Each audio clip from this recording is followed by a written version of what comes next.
A white man walked into a restaurant in London. He immediately noticed a black man seated in one corner.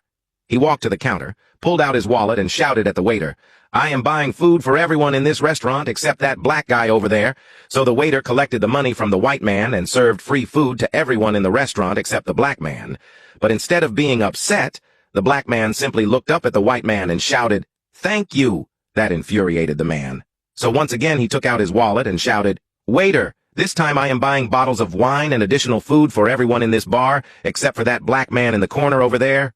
Once again, the waiter picks up the money from the man and serves free food and wine to everyone in the bar except the black man. When the waiter was done once again, instead of becoming angry, the black man simply smiled at the white man and shouted, "Thank you." That made the white man really furious. So he leaned over on the counter and asked the waiter, "What is wrong with that black man?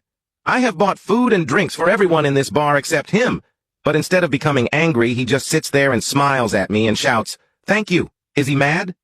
The waiter smiled and said, "No, he is not mad. He is the owner of the restaurant." Moral of the story: let your enemies work unknowingly in your favor.